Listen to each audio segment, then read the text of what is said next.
15 stations météo connectées viennent de fleurir sur le territoire saint-quentinois. Elles récupèrent les données météo et les mettent à disposition de la population. L'agglomération du Saint-Quentinois a un projet de territoire basé essentiellement sur le robot numérique, avec des développements des objets connectés. Et l'idée, c'était de pouvoir mettre à la disposition de la population des outils justement connectés. Et la station météo était une des possibilités de mettre en avant notre territoire. Ce sont des stations qui nous permettent d'avoir des données météo, bien sûr, donc la température, l'hygrométrie, la pluviométrie et la vitesse du vent, ainsi que les rafales. Et donc, c'est des données qui pourront être mises à la disposition de tous les citoyens de la collectivité, aussi bien l'agriculteur que l'artisan, que le citoyen lambda. Il va y avoir deux solutions pour récupérer ces données. La première, c'est que les données vont être disponibles sur le site, le nouveau site de l'agglo, qui sera opérationnel au deuxième trimestre 2018. Et après, si on veut récupérer les données avec des cumuls ou des alertes, il y aura un abonnement possible.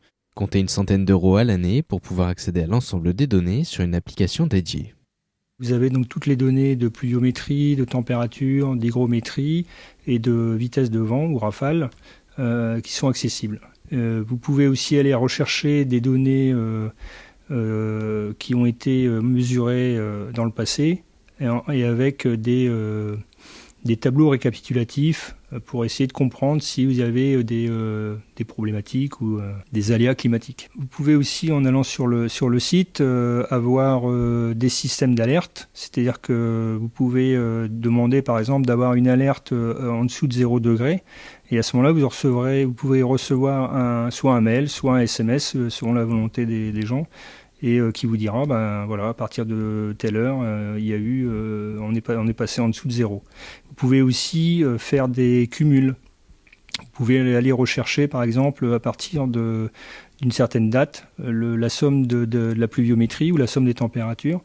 Et si on prend un exemple, à partir du 17 novembre 2017, si on prend la station qui est située sur Fiolaine, il y a eu 277 mm de pluviométrie. Et si on prend celle de la réserve naturelle, aujourd'hui on est à 333 mm depuis donc le 17 novembre. Vous avez 60 mm d'écart entre les deux stations, alors qu'il y a quelques kilomètres entre les stations. Jérôme Leclerc est lui-même cultivateur, il nous explique le traitement qu'il fait de ces données. Au niveau du monde agricole, c'est très important d'avoir ces données météo pour le suivi de nos cultures. Elles vont nous permettre d'une part de faire travailler des outils d'aide à la décision, on appelle ça des OAD, qui vont essayer de prédire en fait l'arrivée des maladies et donc de pouvoir faire des interventions phytosanitaires à bon escient et au bon moment. D'autre part, quand vous avez des parcelles très éloignées, ça peut permettre aussi à l'agriculteur, au niveau de l'organisation de ses chantiers, de connaître la pluviométrie sur un secteur un peu plus éloigné avant d'envoyer quelqu'un. Des stations météo qui ont été développées dans les Hauts-de-France et qui s'inscrivent dans l'écosystème local.